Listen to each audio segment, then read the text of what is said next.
Greetings, everyone. Welcome. We're going to get started in just a second.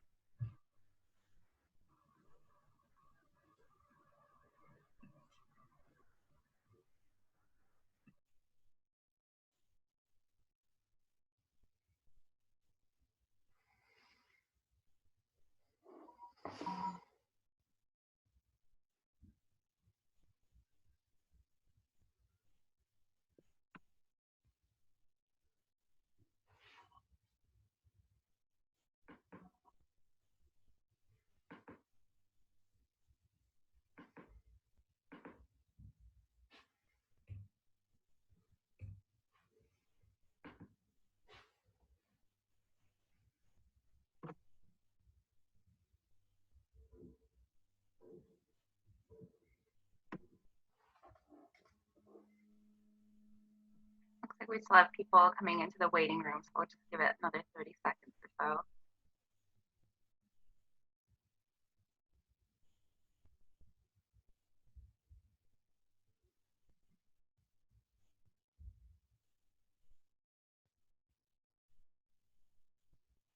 All right, cool. So why don't we get started? We have a few opening announcements, but I just wanted to welcome you all here today. Welcome to today's webinar, Podcasting 101 for Nonprofits. My name is Rita Yelda, and I'm the Outreach and Communications Manager with the Coalition for the Delaware River Watershed. So I just wanted to mention that the webinar today is being recorded. And then after this webinar, I will send out a link so that you can download this recording or view it again or share it with your colleagues. So this webinar was organized in part thanks to our Coalition for the Delaware River Watershed Communications Work Group. So if you are a member, if your organization is a member of the coalition and would like to join our work group, feel free to send me a message in the chat box and I can add you to it. Essentially, our work group leverages collective communications assets to support our common priorities and elevate the status of the Delaware River watershed. And we provide training and materials to help improve and expand coalition members' communication capacity. So again, webinars like this, and we also send out materials for social media, holidays, environmental holidays, things like that. So again, if you are a member of the coalition and you want to join our communications work group, please send me a message in the chat box. What we're going to do is we're going to have a presentation today, and then we'll do a Q&A at the end. But if you have any questions as they kind of come up, so you don't forget them, feel free to type them in the chat box. And with that, I'm going to pass it off to Hillary Mohop, the social media strategist and inclusion manager for Conservation Voters of Pennsylvania and New Jersey League of Conservation Voters. Thanks, Rita. Before I introduce our host today, or our Mariel Carr, I just wanted to tell you very briefly about the League of Conservation Voters and our work in the Delaware River watershed. So as Rita mentioned, my name is Hillary Mohop. I work for Conservation Voters of Pennsylvania and New Jersey LCV. And if you are funded by the William Penn Foundation as part of the Coalition for the Delaware River Watershed, or the Alliance for Watershed Education, or the Delaware River Watershed Initiative, we are also funded to provide you with communications and organizational capacity building resources like webinars like this one, social media tools and toolkits, and one-on-one training, and other support to build your email list and outreach to your constituencies and audiences that you may not have previously reached. So as Rita said, as we move through this webinar today, please feel free to post questions in the chat. Most likely we'll get to those at the end, but if there are ones that are particularly relevant to particular slides of that Mariel is talking about, I'll be sure to flag those for Mariel as we go along. And before I pass it over to Mariel, I just want to tell you briefly about her. So Mariel Carr is the manager of video and multimedia production at the Science History Institute, where she produces the Distillations podcast and videos.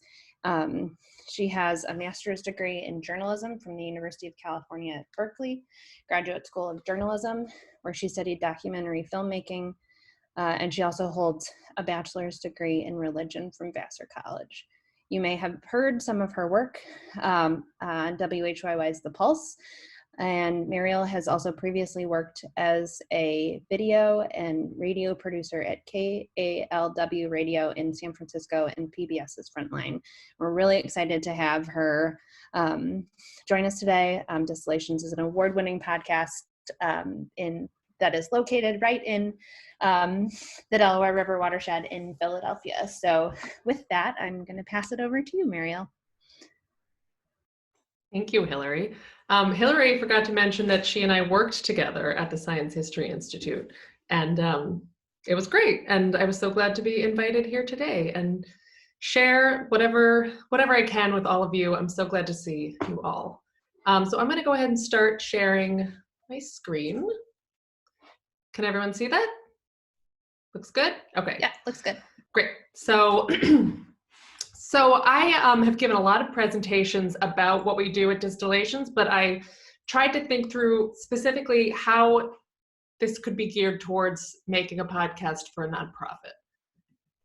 I thought this quote was great. At its core, podcasting is really, it's all about radio, you know, and radio has been around forever. It has like waxed and waned and come back. And I think there's a really pretty strong reason for it, that you're inside of your listeners' ears. You've probably all heard of the NPR driveway moment. It's talking to people very intimately, right into their ears. So this is me. And now I look more like this these days. So check out our podcast if you haven't already heard it, distillations.org. We are produced by the Science History Institute in Old City, Philadelphia. We also have a museum, a library, and a research center all dedicated to the history of science, specifically chemistry and chemical engineering and the life sciences, and really about, you know, sharing the importance of the role of science in everyone's lives. So Distillations podcast is a part of a bigger media platform. It's a multimedia magazine. You can also find that at distillations.org. The goal across the entire platform is using stories from science's past to understand our world, and we really take that in a lot of different directions, both in the podcast and the magazine. So you'll find articles about mummies, scurvy, environmental issues. There's a podcast about the Schuylkill and Delaware rivers, a lot of different directions. So I'm going to start with a pretty quick history of the podcast. We actually started back in 2007, which was like before podcasts were really a thing. It just happened to be that the editor of the magazine was into the few podcasts, I guess, that were out, or was into sort of like NPR and public radio, and wanted to start telling stories about chemistry, basically. The episodes came out weekly at first, and then they switched to bi-weekly, but they were pretty short and they were pretty simple, and they were sort of like straightforward stories about chemistry. They were sort of educational. And I'm just going to play. This will let me play a clip. This is what it used to sound like.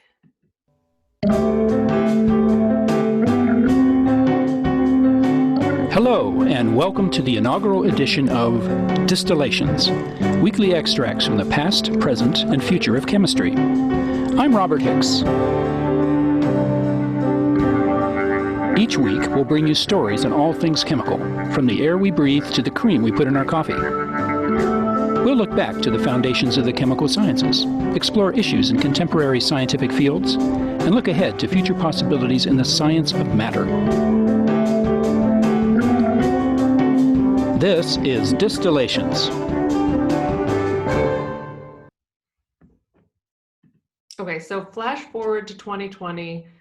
The name is the same, and that's pretty much that's kind of where the similarities end. During those 13 years, podcasts changed an incredible amount.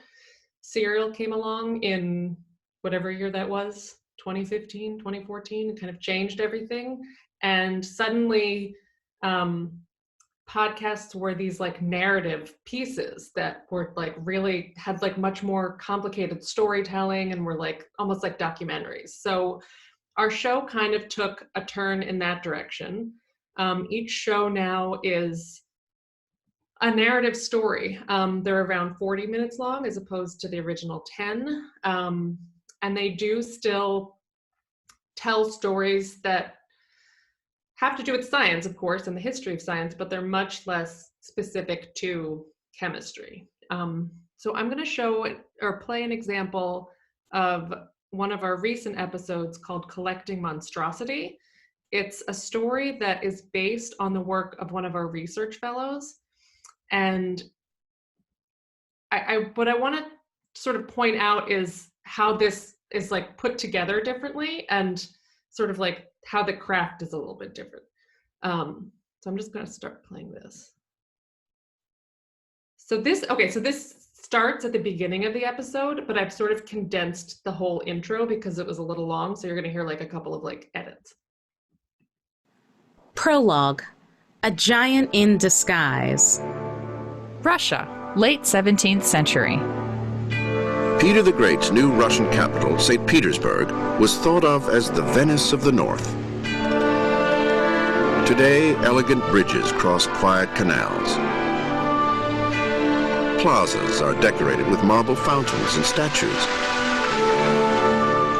But in the late 17th century, when Peter came to power as a teenager, the Russia that he inherited was both primitive and poor. But Peter saw potential just to the west.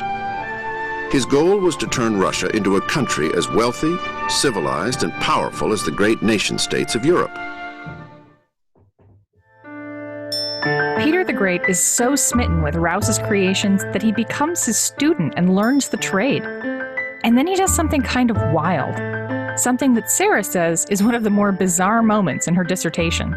Peter goes back to Russia and he issues a royal decree ordering midwives and priests and everyone, you are now forbidden from burying or killing the infants born as monsters. Instead, send their bodies to Moscow, to the apothecary, and they would be then preserved and kept in Peter's private museum. I know this sounds like the beginning of a horror movie, but it's actually a story about the surprising origins of embryology, the branch of biology that studies the development of embryos and fetuses. In other words, this is the story about how people started investigating that perennial question: how is Babby formed?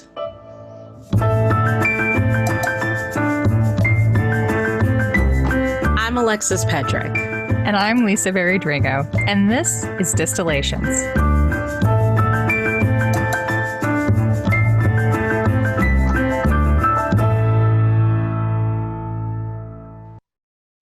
So I guess the big thing I want to point out is just how before it was much more sort of informational, and it has really turned more towards storytelling. And that's kind of at the heart of what the Science History Institute itself does, is it tells stories about the history of science. So whether you're listening to the podcast or you're reading the magazine or you're coming to the museum, it's really about that storytelling. Something else that I want to point out that's changed, and I'm going to get back into this a little bit later, is how our hosts have changed. So it started out with the original host, Robert Hicks, who now I believe still is the director of the Mutter Museum in Philadelphia. It went through a couple different people. When I sort of inherited this show in 2013, there were two hosts already. There was the magazine editor, who's a historian of science, and there was a chemist, and they were chosen for like their qualifications on paper, but not necessarily for like their presence behind the microphone. And so that's an important, it's not just the story you're telling or the show that you're putting on, but it's who's telling that story that I think takes a lot of thought. And so I'm going to come back to that in a little bit. So this is a question that I'm often asked, which is, why do we have a podcast? And you might be asked that if you're starting a podcast for your organization. So these are the reasons that we have a podcast. This is what it does. So it directly achieves, in many ways, the Science History Institute's mission. So as I was saying before, like the magazine tells these stories of the history of science, the museum does, the podcast is just another vehicle to sort of do the work that the organization does. So it tells stories from the history of science. It communicates the importance of science in our lives, draws out connections, and it also fosters appreciation for science and history. So it also indirectly supports the Institute. We hope that when people listen to the podcast, if they like it, they think, oh, this place, the Science History Institute, is actually pretty cool. One of our hosts, Alexis, likes to say, our listeners aren't dumb. They know it says at the top, this is brought to you by the Science History Institute. We don't have to talk about ourselves for people to know that we're the ones making the show and that there's a whole institute behind the podcast.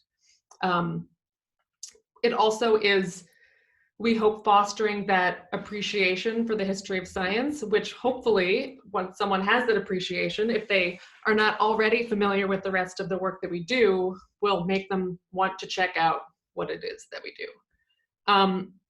Sometimes we do have a more direct, I guess, like self-reflective role.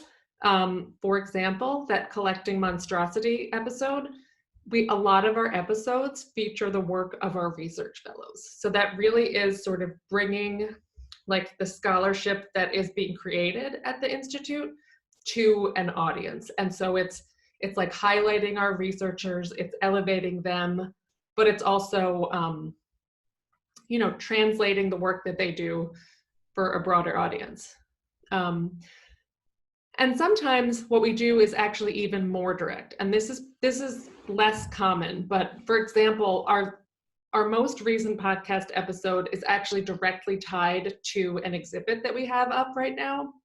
It's an outdoor exhibit called Between Us and Catastrophe.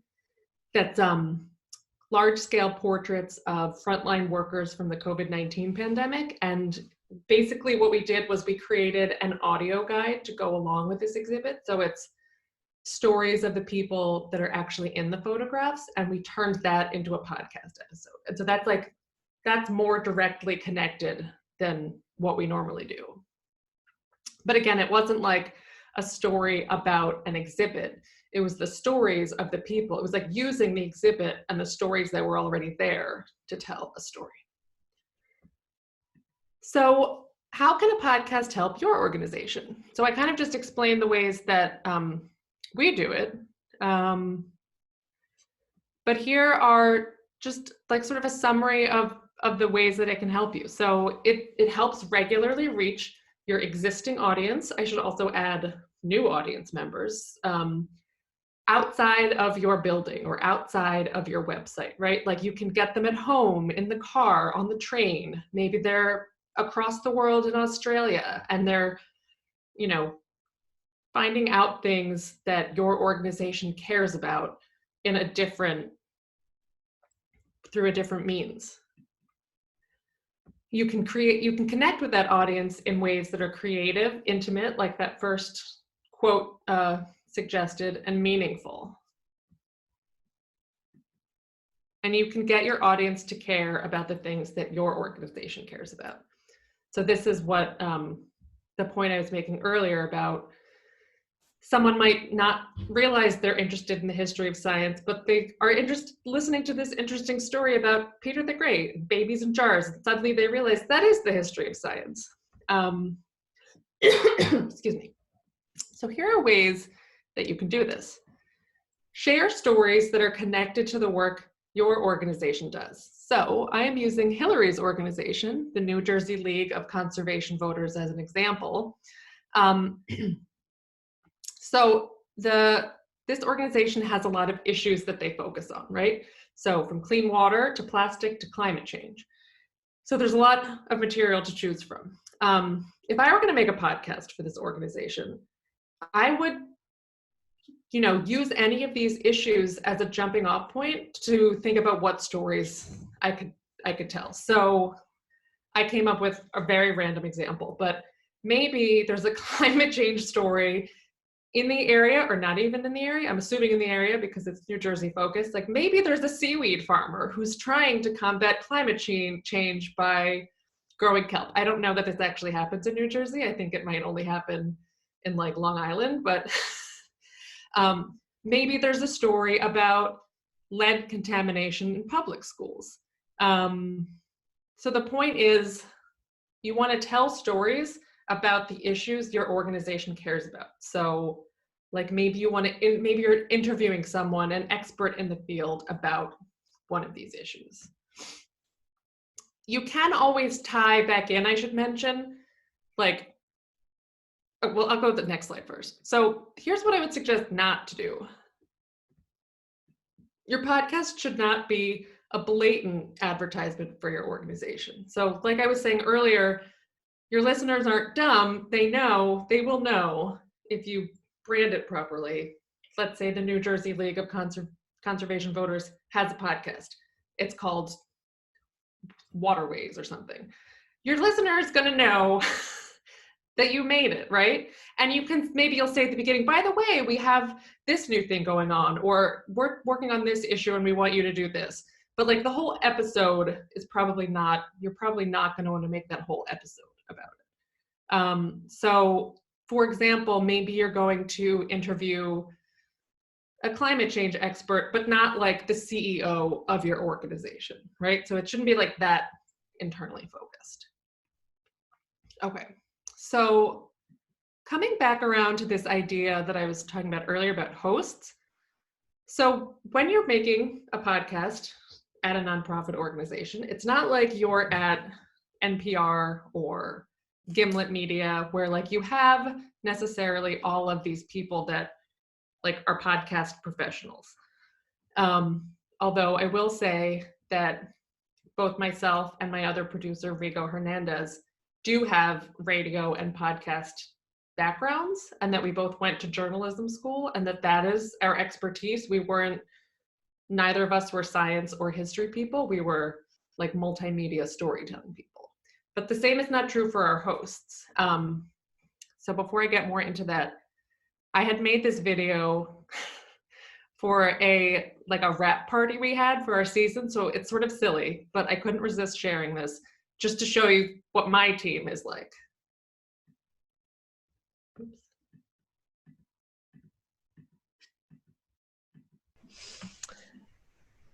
Should we keep talking about smutty romance novels, or should we get to it?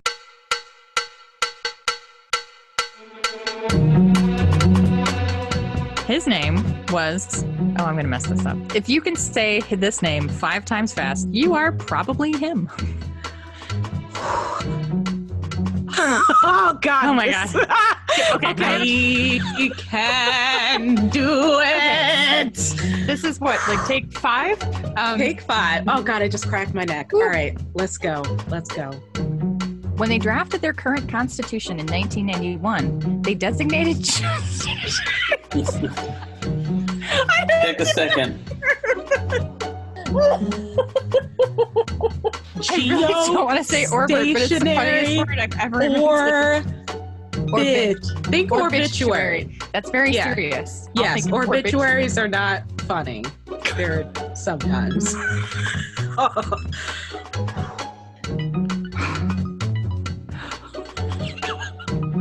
I'm going to bite my own. Okay. When they drafted their current constitution in 1991, they designated geostationary orbit as part of their sovereignty. Today.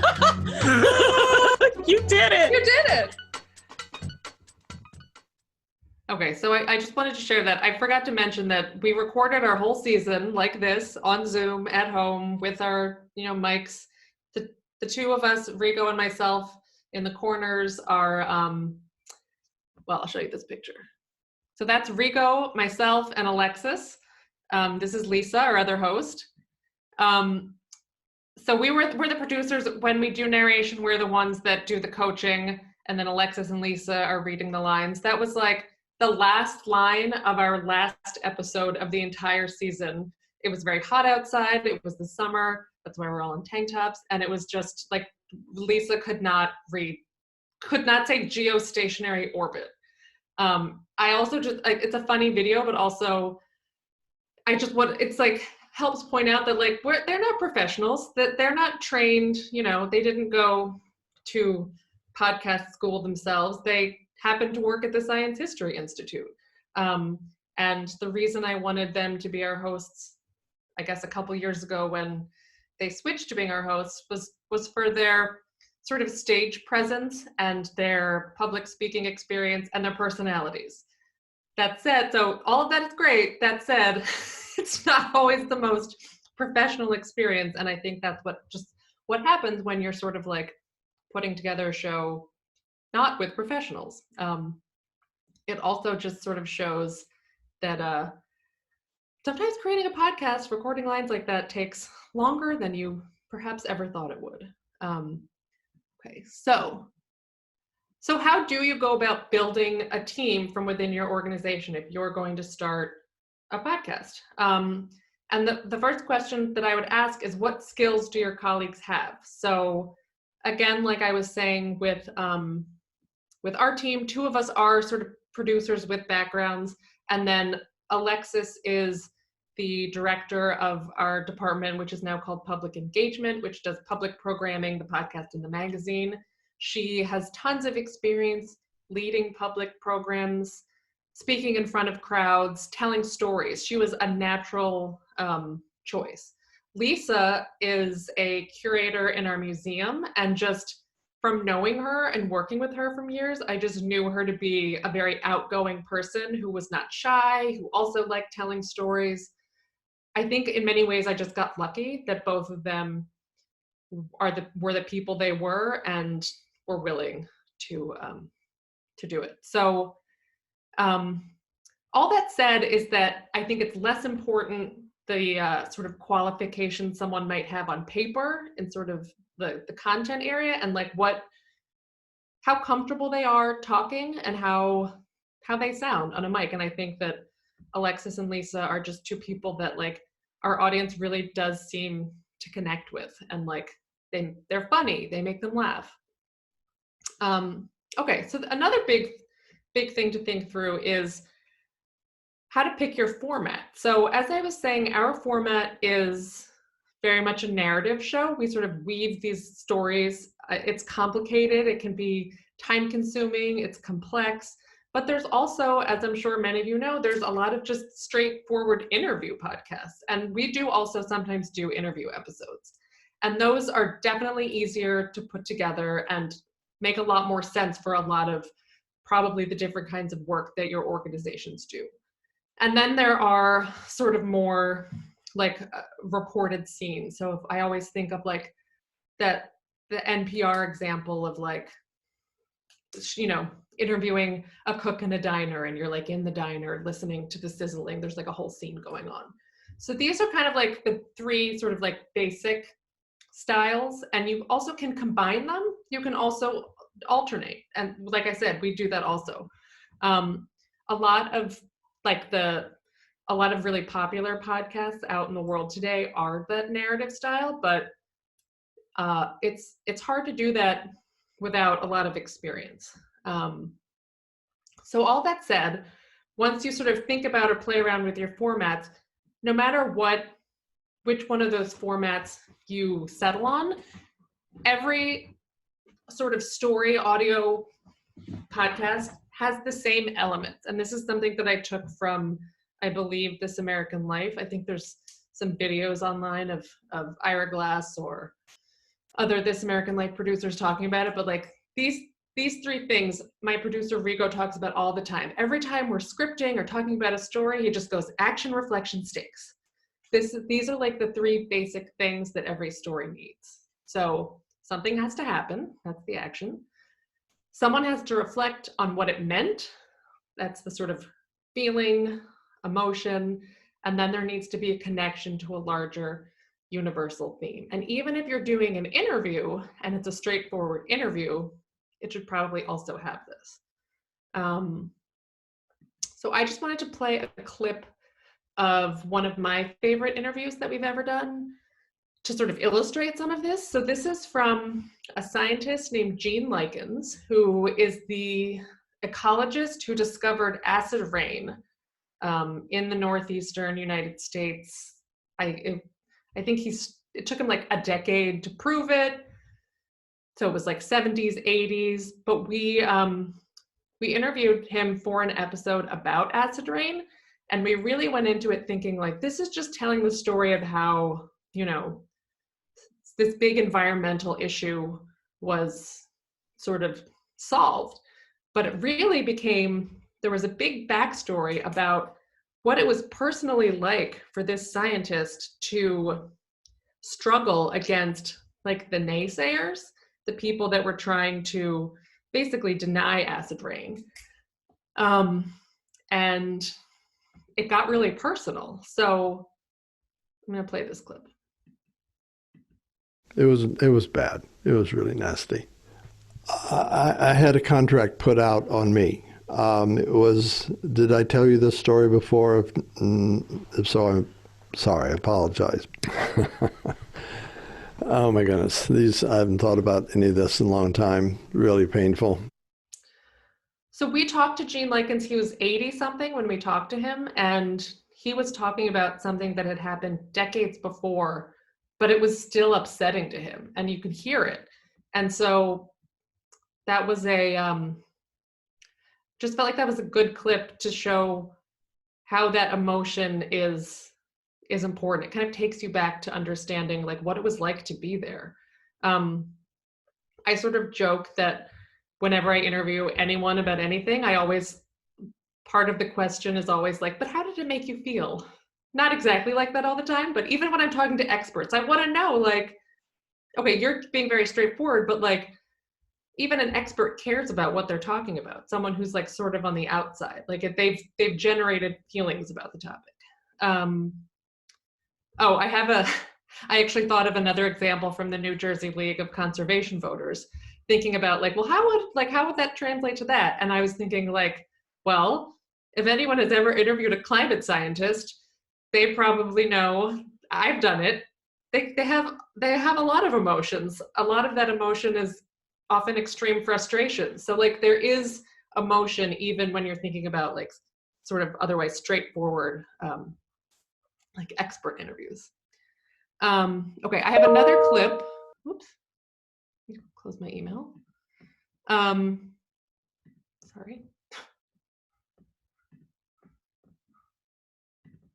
I have another clip from from Gene Likens again. He just is describing it a little bit more. So he had I was saying before, like the naysayers were trying to like disprove him, and they went after him, much like we called it a scientific hit. Like it was like someone was planning a hit against him, but it was like against his work. That was the call. Show that he is wrong. So yeah, it was pretty unsettling and pretty shocking. It wasn't a contract on my life, but it was a contract on my career, which in some ways almost was as important as my life. I mean, not really, but you know what I mean. It was what I do. It's what I am. It's what I'm all about. I grew up on a small farm in northern Indiana. I was a farm boy, and I just thought the world worked a little differently, and then I kept finding out it didn't. I thought all this science rode around like knights on big white horses, and I found out that it didn't work that way. Answers could be purchased, and they were, and all that was greatly disturbing to me.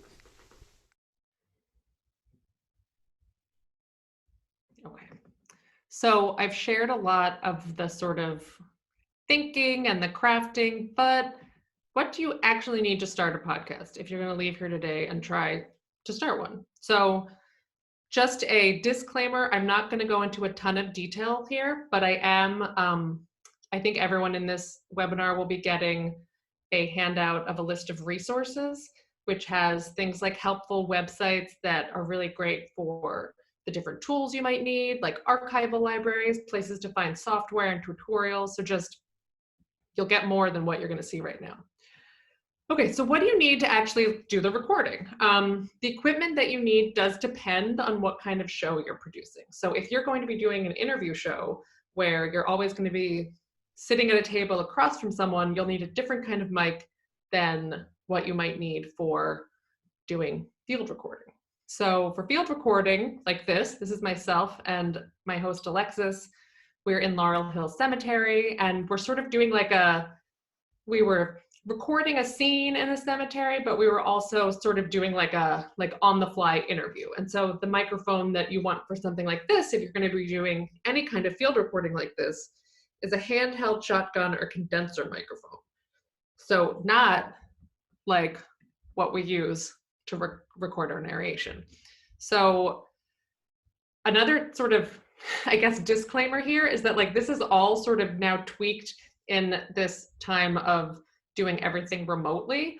And I will just say that the main website that's on the resource list that I'm sharing has a lot of different information about like, well, now how do I record interviews completely remotely that I can't be sort of going into people's homes anymore. But this is one mic that we've been using. It's called the Blue Yeti. It's pretty cheap. It's about $120, I think. This is a condenser studio microphone. So it's something that sits on a tabletop. It stays upright. You talk into it. It's not a mic that you can take around a cemetery with you. It's not something that you can kind of like move around. It's really for interviews and for recording narration. You'll also see that there's these what are called pop filters, these big black circles with long necks attached, and those are really important because when you speak into a mic, your voice creates wind, especially with P's. So something like that is a very helpful tool to try to really lessen those. And that's just one kind of mic. So there's a lot of different brands out there. Same for recorders. There are maybe not exactly 1 million, but it seems like there's 1 million different recorders for every kind of budget. I just pulled up one. I don't own this exact recorder, but we do have a Tascam and I like the brand, and they're pretty affordable. The main takeaway for all recorders is basically that you need to get one with what's called XLR inputs. So you can't really see it, but at the bottom of this mic are 2 circles where a special kind of plug called an XLR will fit into, so that you can attach another external microphone like this one to it. So even though this microphone or this recorder has 2 microphones at the top, those are not really, they're not good quality, and it's fine if you're like recording, you know, a class for note taking, but it's not the kind of quality that you'll want for recording like an interview. Okay, so a little bit about software. There's 2 kinds of software that we use to put together podcasts. The first one is called Descript, and I'm going to try to show you an actual example of it at the end of this. But it's basically, it's how we script our episodes. They call it, it's a relatively new kind of software. They call it a word processor with a play button. And it's really cool because you can bring in your audio. So let's say you do an interview, you bring it into the software, it automatically transcribes it, not perfectly, but well enough. And then you can kind of script, and while you're scripting with the text, it's actually connected to the audio. So you'll see the bottom, you'll see the little like Peter the Great today, it's the audio. So while you're reading the script, you can also listen to it, which is amazing because it makes a big difference. You're not writing a magazine story, right? You're putting together something that you're going to be listening to. So once we finish that, we finish all of our editing in a software called Hindenburg, which is, it's pretty affordable. It's an audio editor that was specifically made for podcasts, and it's a lot less complicated than some of like the other audio editing software out there that also is used for like music and things like that. So this is definitely what I recommend for just doing podcasts. So back to the resources. So there's going to be a list of resources that everyone will get, but I also just wanted to share a really great book that's written by a friend of ours, Hannah Hethman, that's called Your Museum Needs a Podcast, but it's a really great book for anyone looking to start a podcast. It covers a lot more than I could in this hour-long talk, but it's like, it gets very specific and like just very like tangible advice on what to do.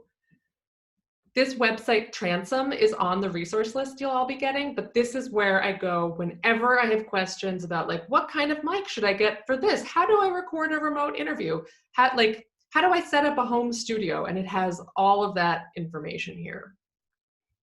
I have several more slides, but I also see that we're coming up on 12:45 and I want to make sure that I leave enough time for questions. So I think I might, I wonder if we should pause for questions and then I can share the Descript example at the end as well.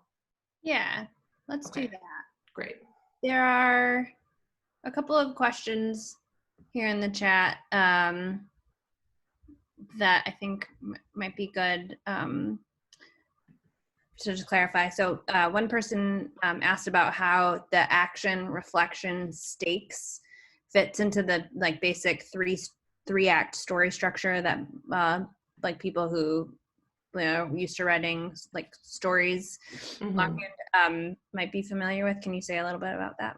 Yeah, I'm trying to stop sharing my screen. It won't let me, so I might just have to keep the slide up. Oh, wait. Okay. I'm sorry. So the question is how the action, reflection, stakes fits into the three-story structure? Yeah, the three-act. Yeah, three-act structure. I think it's, even though there's three of them, I think it's not quite, I wouldn't say that the action, I think the action and the reflection could kind of fit into an act structure, but the stakes is more, not really like a part of the story, but like what, let me try to think of an example. Like if you were going to tell a story about seaweed farmers and climate change, obviously you'd want to know like, okay, the seaweed, this is how they do it. This is what it entails. This is how it's like helping. But I think the stakes is sort of like, by the way, the world is going to end unless we do something because of climate change. That's why we care about seaweed. So it doesn't necessarily fit into like a certain act of the structure, but it's a question that we ask before we do any show, which is, why do we care about this? Like, for example, for that collecting monstrosity episode, it was this bizarre story. Who knew Peter the Great collected babies in jars? That's so weird. But actually, when it comes, there actually was a bigger point, which was that this is where people started thinking about and forming ideas about disability. And that's actually why this is an important story to tell. Cool. Yeah. Thank you. Yeah. Another question that is in the chat that also I think some folks submitted during the registration process that are all kind of related is can you share some pointers about collecting like high quality audio either while you're like doing Zoom to interview people or talk to other people or just recording from home? Yeah. So we've been doing this a lot, and it's definitely been a learning process. So one thing that I've been doing, there's a lot of ways that you can record interviews remotely, and I would say between March and now, I feel like I've done all of them.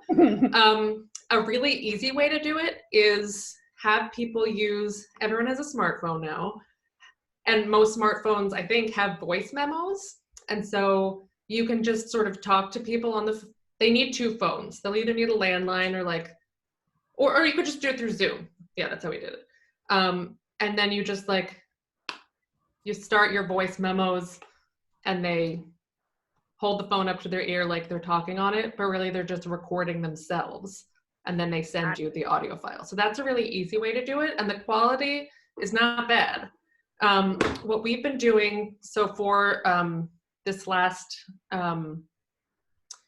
the episode we did that connected to this exhibit Between Us and Catastrophe, all the people I was interviewing were in Philadelphia, and I actually drove around and have been lending people that Blue Yeti microphone, and then talking to them over Zoom, like walking them through how to set it up over Zoom, and even explaining how they could record themselves on something like GarageBand or Audacity. Mm-hmm. Because while you can record on Zoom, what we found was that when people had like interruptions in their internet, it was going to affect the recording. Whereas if people are just recording themselves, then it's more of a pain to like walk them through it, but you know in the end that their audio will be better.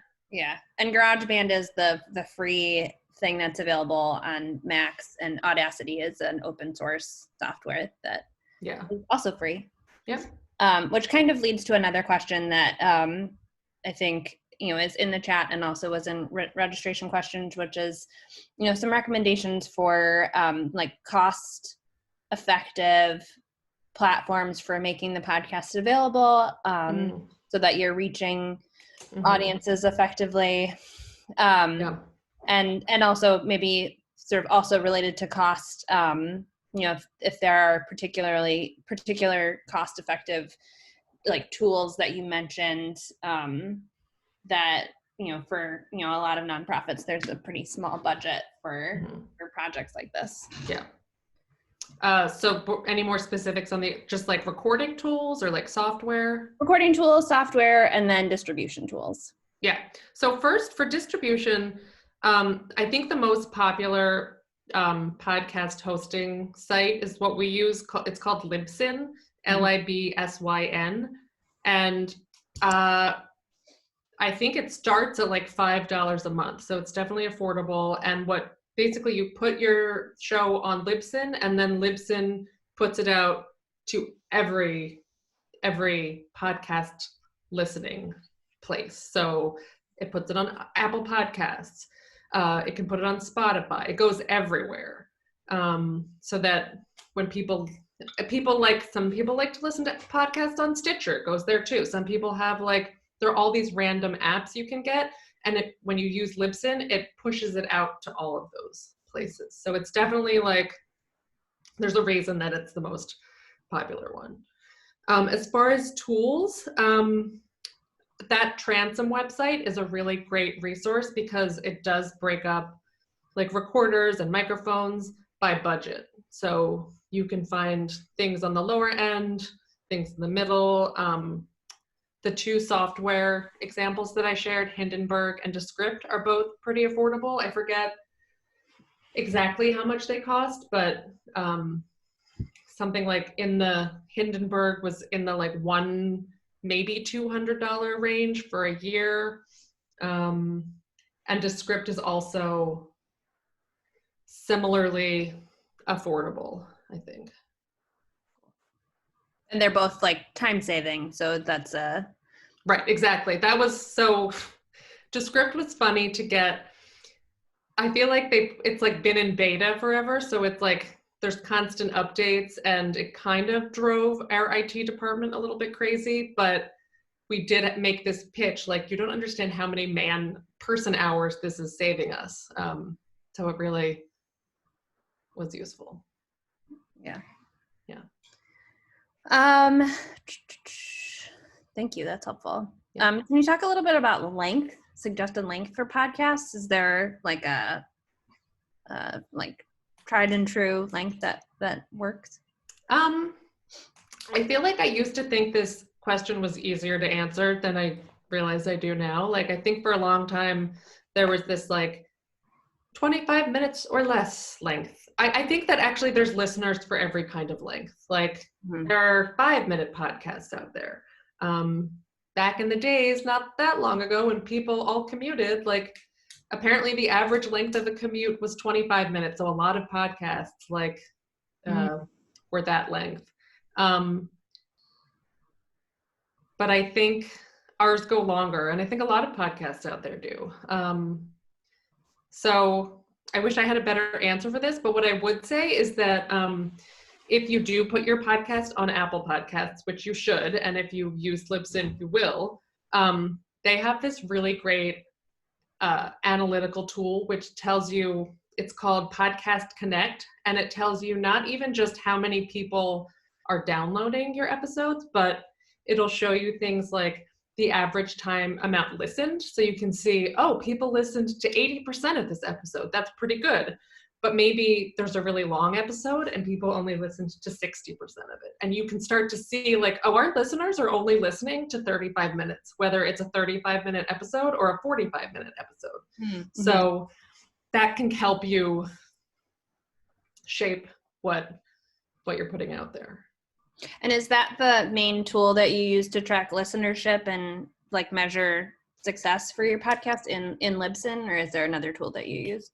So that's actually directly through, that Podcast Connect is directly through Apple. So it only tells you about your Apple listeners, I should have mentioned, which won't help tell you like your overall listeners, but we do use it as a proxy for how long people listen to each episode. We just assume that if all of this one pool of listeners from Apple are listening to this percentage, then like we'll just assume it doesn't matter what platform you're listening on.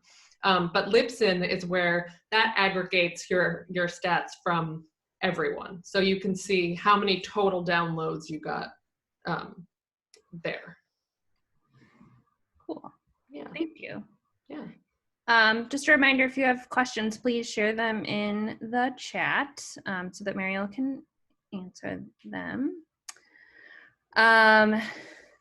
This is an interesting question that I'm curious about because I don't know the answer for it anymore, but can you talk a little bit about what the financial and other resources the Science History Institute commits to the podcast every year, and how do you think that compares to like what is actually like would be absolutely necessary to a small I think nonprofit? Okay, I think what I would say, I think maybe a sort of indirect but actually the most accurate way of answering that is that really it's the biggest expense is going to be the hours spent working on it. Mm-hmm. And how much it's like most of mine and another producer's job to put them together. So I think it's a big thing to think about. Like, can you just put this on top of all the other things that you're already doing? Probably not. Can you make space in your job description to do that? I think that's the thing that I've heard whenever I've gone to conferences and I hear people talking about doing this at nonprofits, large and small. Everyone always talks about how they didn't realize how much time it would take to do this. And yeah, I think it's just helpful to know that going into it, that it's a time commitment. Yeah. But equipment wise, like that's not where the big expenses are going to be. You can do it for, especially if you're just doing something like, if you're just doing interviews or narration, you don't need a recorder. You can get a Blue Yeti mic and plug that right into your computer. So it's so much cheaper. I also do film, and it is like, compared to that, it is a fraction of the cost and a fraction of the work, it seems. Cool. Yeah. Thank you. I think I'm going to ask you one more question to leave maybe a couple minutes for you to share the Descript thing. So I know you talked about sharing the podcast in Libsyn. Are there other ways that you market the podcast besides that to like sort of reach new audiences? Honestly, I think we could be doing a much better job than we do. But we do have a really robust social media presence, which Hillary started when she was our social media manager. And that helps a lot. We've tried to make connections with, like, for example, we made a connection once with Stitcher, and they featured one of our, like, a series that we did. But I think for a while we did run ads on WHYY, but it's not, we could be doing a lot more, I think. Yeah. Cool. Yeah. Do you want to share? Oh yeah. Okay. In the last 4 minutes that we have. Could you just repeat that? I got disconnected for a minute.